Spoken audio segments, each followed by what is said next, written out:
In 1983, the producers of a new game show built an electronic grid, wired it to a primitive microcomputer, and assumed they had built something unbeatable. An unemployed man from Ohio figured out that it wasn't, using a VCR, a truly depressing amount of free time, and the pause button. He then drove to Hollywood and robbed the network on national television, legally. The show was Press Your Luck. The premise was simple. Contestants answered trivia questions to earn spins, and then used those spins on an 18-square electronic grid called the Big Board. Each square contained cash, a prize, or a whammy. The whammy was a small, animated cartoon demon designed to appear on the screen and bankrupt you because someone in the CBS daytime television department had unresolved feelings about joy. The entire economy of the game rested on the assumption that the board moved too fast for human tracking. The light cycled around the squares at a speed that was supposed to be completely unpredictable. It was not unpredictable.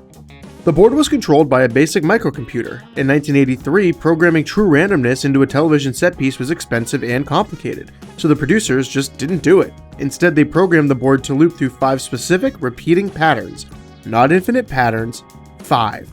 It was a very short song playing on loop, you just had to learn the lyrics.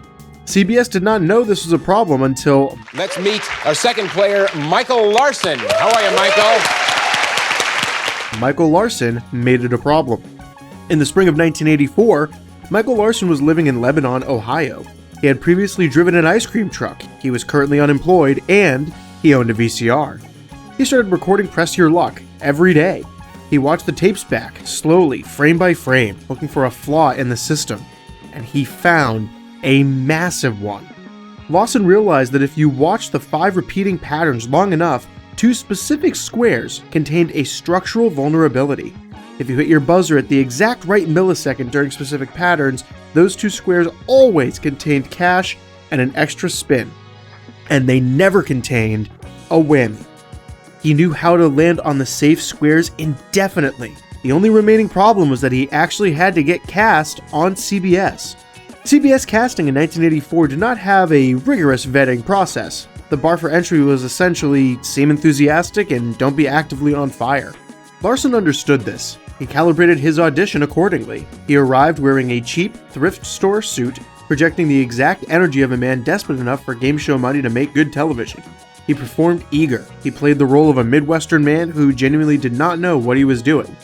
But he knew exactly what he was doing. May 19th, 1984, CBS Television City, Los Angeles. Michael Larson stands in front of the big board. He is not nervous because nervous people are uncertain about outcomes. He starts spinning, and he starts winning. The first few rounds look normal. Then he hits a bonus spin square, then another. He starts doing something the producers have never seen before. He does not stop. He hits square 4, he gets $1,000. He hits square 8, he gets $3,000 and a sailboat. He hits square 4 again, a trip to Kauai. He isn't just winning cash, he's accumulating a bizarre inventory of 1980s luxury prizes. The studio audience is ecstatic. The producers in the CBS control room are not ecstatic. Michael Brockman, the head of CBS daytime programming, is called down to the control room. They are staring at the monitors with the specific expression of people who realize they have made a catastrophic financial mistake on national television.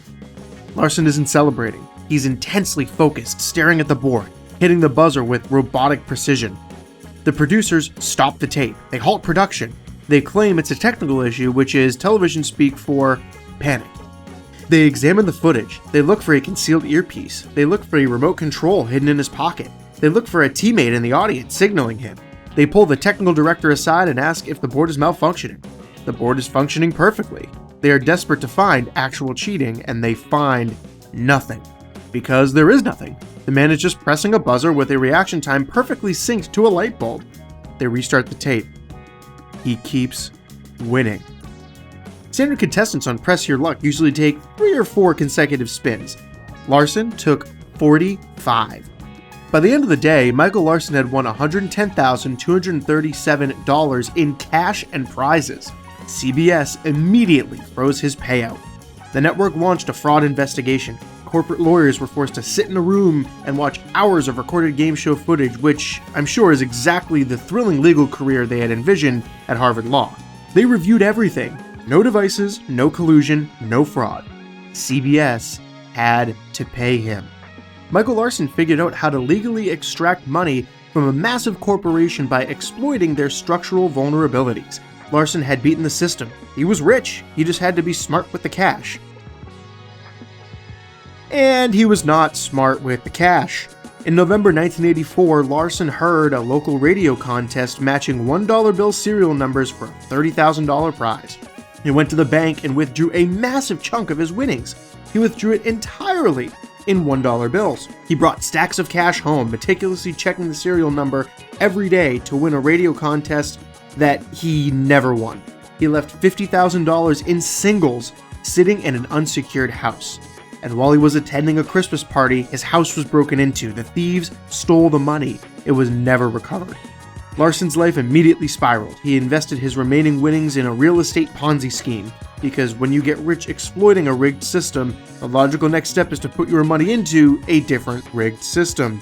This time, the government did not think his system exploit was a clever use of television mechanics. They thought it was a federal crime. The SEC, the IRS, and the FBI launched an investigation, a real one this time. Michael Larson went on the run. He fled Ohio and disappeared into the American South, living off the grid to avoid federal prosecution. He managed to avoid authorities for years, ultimately dying of throat cancer in Florida in 1999 while still a fugitive. Back in Hollywood, the producers spent actual money to hire actual programmers, which is something they probably should have done in the first place. The show was retooled, the patterns were randomized, and Larson's single-day winnings record stood completely untouched for decades during the show's original run. A man with a thrift store suit and nothing but time broke network television's most heavily guarded prize system, and the producer's only response was to spend additional money making the system work the way they always had claimed it did, which proves the most dangerous thing you can do to a system is pay attention.